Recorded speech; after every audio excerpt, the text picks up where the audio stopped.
सुजस आवाज राजस्थान, एक आवाज जो हमेशा आपके साथ, जन जन के साथ हाजिर है। ताज़ा तरीन पेशकश।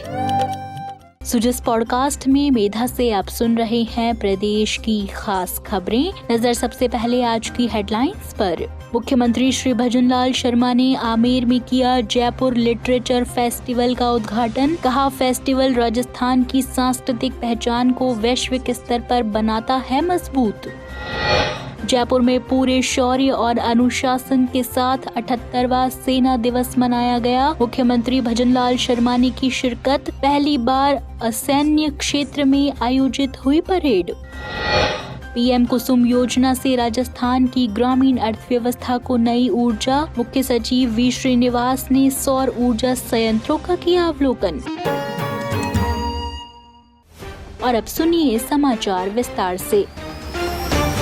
मुख्यमंत्री भजनलाल शर्मा ने आज आमेर में आयोजित विश्व प्रसिद्ध जयपुर लिटरेचर फेस्टिवल के उद्घाटन समारोह में सहभागिता की। उद्घाटन अवसर पर साहित्य, संस्कृति और विचारों के इस महोत्सव की भव्य शुरुआत हुई। इस अवसर पर मुख्यमंत्री ने कहा कि जयपुर लिटरेचर फेस्टिवल केवल साहित्यिक आयोजन नहीं, बल्कि विचारों के आदान प्रदान और सांस्कृतिक संवाद का एक सशक्त मंच है। यह फेस्टिवल राजस्थान की समृद्ध सांस्कृतिक विरासत और बौद्धिक परंपरा को अंतर्राष्ट्रीय स्तर पर पहचान दिलाता है। उद्घाटन समारोह में देश विदेश से आए प्रतिष्ठित लेखक, कवि, साहित्यकार, विचारक और कला संस्कृति से जुड़े गणमान्य व्यक्तियों की उपस्थिति रही। आगामी सत्रों में साहित्यिक, राजनैतिक, समाज, इतिहास और समकालीन विषयों पर सार्थक संवाद और विमर्श होंगे। जयपुर लिटरेचर फेस्टिवल के माध्यम से ऐतिहासिक पृष्ठभूमि में साहित्य और संस्कृति का अद्भुत संगम देखने को मिल रहा है, जो प्रदेश की सांस्कृतिक गरिमा को और अधिक ऊंचाइयों तक ले जा रहा है।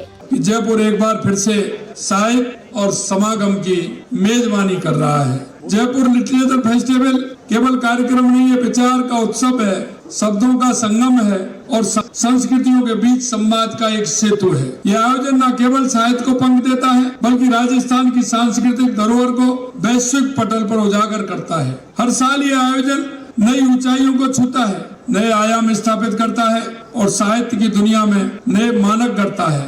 आमेर पृथ्वीराज रासो, जिसे हिंदी का पहला काव्य कहा जाता है, राजस्थान की रासो परंपरा वीर गाथात्मक संस्कृति का अद्वितीय उदाहरण है। मीरा की भक्ति से भरे भजन आज भी करोड़ों हृदयों को स्पर्श करते हैं। विजय दान देथा, कन्हैयालाल सेठिया, कोमल कोठारी, ये महान विभूतियां राजस्थान की संस्कृति की चेतना की मसाल है। हमारे यहाँ डोला मारू की प्रेम कहानी और लोक गीतों में जीवन के रंग हैं। साहित्य हमारी रंगों में बहता है, हमारी लोक गाथाओं में जीता है। जब जयपुर जैसी सांस्कृतिक नगरी में इतना बड़ा साहित्य सम्मेलन होता है, तो ये परंपरा और आधुनिकता का अनूठा संगम बन जाता है। राजस्थान और जयपुर के लिए आयोजन साहित्य के नए रंगों से रूबरू होने का अवसर प्रदान करती है। देश विदेश से आए लेखक अपनी रचनाओं और अपनी विचारों में हमें परिचित करवाते हैं। देश विदेश से आए लेखक अपनी कलम की धार से हमें सोचने को वही कहते हैं। ये हमारे युवाओं के लिए एक अद्भुत अवसर है। हमारे विद्यार्थी, हमारे युवा लेखक देश विदेश के बड़े साहित्यकारों से सीधे संवाद करते हैं। मैं उन विचारों से रूबरू होते जो दुनिया को आकार दे रहे हैं। ये अनुभव किसी भी कक्षा की शिक्षा से कहीं अधिक मूल्यवान है।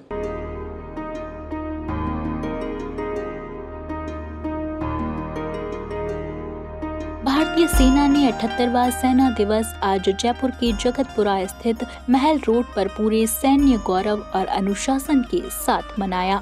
यह पहली बार है जब सेना दिवस परेड किसी असैन्य क्षेत्र में और चौथी बार दिल्ली से बाहर आयोजित हुई। राजस्थान को पहली बार इस ऐतिहासिक आयोजन की मेजबानी का गौरव मिला। परेड में राज्यपाल हरिभाऊ किशन राव बागड़े, मुख्यमंत्री भजनलाल शर्मा, CDS जनरल अनिल चौहान सहित कई सैन्य व नागरिक गणमान्य मौजूद रहे। थल सेना अध्यक्ष जनरल उपेंद्र द्विवेदी ने परेड का निरीक्षण कर सलामी ली। भारतीय सेना शौर्य और बलिदान थीम के तहत स्वदेशी हथियारों, आधुनिक सैन्य तकनीक, टैंकों, मिसाइलों, ड्रोन और विभिन्न रेजिमेंट्स की टुकड़ियों ने मार्च पास्ट किया। इस अवसर पर 5 शूरवीरों को मरणोपरांत सेना मेडल गैलेंट्री से सम्मानित किया गया।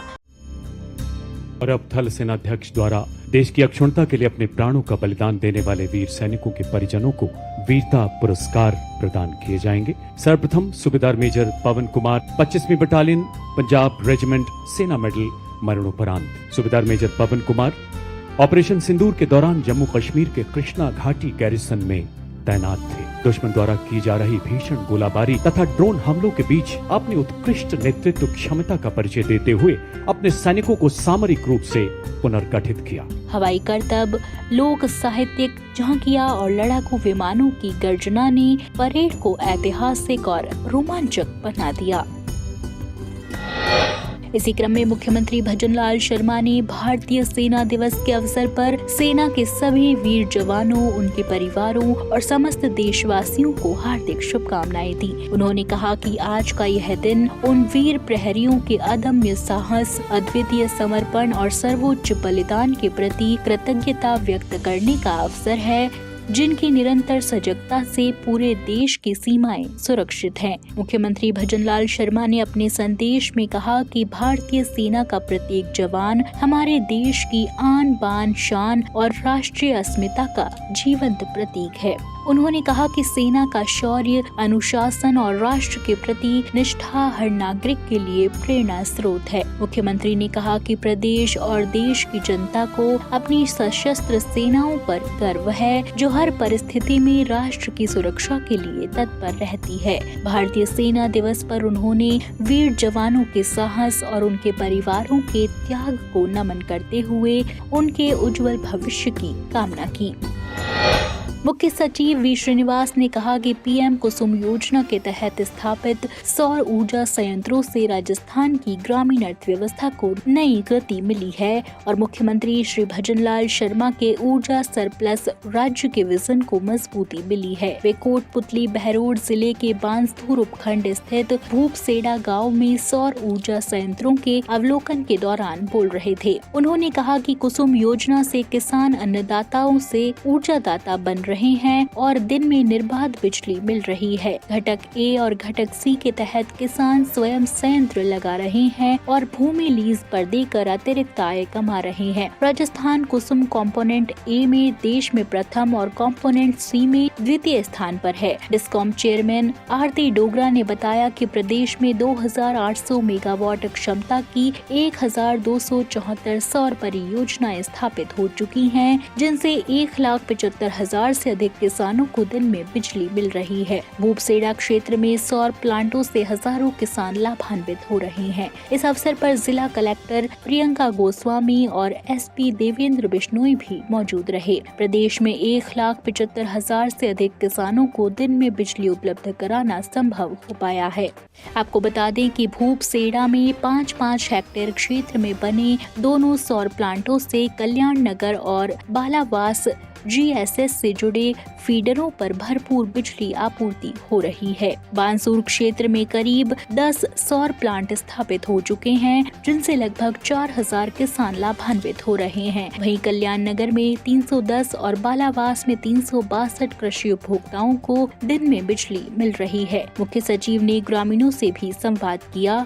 किसानों ने बताया कि दिन में सिंचाई के लिए बिजली मिलने से अब सर्दियों में रातों को जागना नहीं पड़ता और परिवार को अधिक समय दे पाते हैं। इसी कड़ी में उप मुख्यमंत्री और जिला प्रभारी मंत्री डॉक्टर प्रेमचंद बैरवा ने राजसमंद जिला परिषद सभागार में आयोजित प्री बजट संवाद में जिले के खास और आम लोगों से संवाद कर आगामी राज्य बजट के लिए सुझाव प्राप्त किए। संवाद में सांसद, विधायक, प्रशासनिक अधिकारी, सामाजिक संगठनों, किसान, महिलाएं, युवा, उद्योगपति, दिव्यांग, वरिष्ठ नागरिक और विभिन्न वर्गों के प्रतिनिधि शामिल हुए। कार्यक्रम में महिलाओं ने ग्रामीण मार्ट और राजीविका SHG को प्राथमिकता देने, किसानों ने कृषि यंत्रों पर वार्षिक सब्सिडी, युवाओं के इंक्यूबेशन सेंटर, चिकित्सकों ने स्वास्थ्य सुविधाओं के विस्तार, दिव्यांगजनों ने पृथक कॉलेज और उद्योगपतियों ने औद्योगिक और पर्यटन विकास से जुड़े सुझाव रखे। सभी सुझाव सुनने के बाद उप मुख्यमंत्री ने कहा कि प्राप्त प्रस्तावों पर गंभीरता से विचार कर उन्हें बजट में शामिल करने का प्रयास किया जाएगा। उन्होंने विश्वास जताया कि आने वाला बजट विकसित राजस्थान की दिशा में अहम कदम साबित होगा और राजसमंद जिले के सर्वांगीण विकास को नई गति देगा। तो आज के सुजस पॉडकास्ट में इतना ही। मेधा को दीजिए इजाजत, कल फिर होगी आपसे मुलाकात। तब तक बने रहिए सुजस आवाज राजस्थान के साथ। नमस्कार।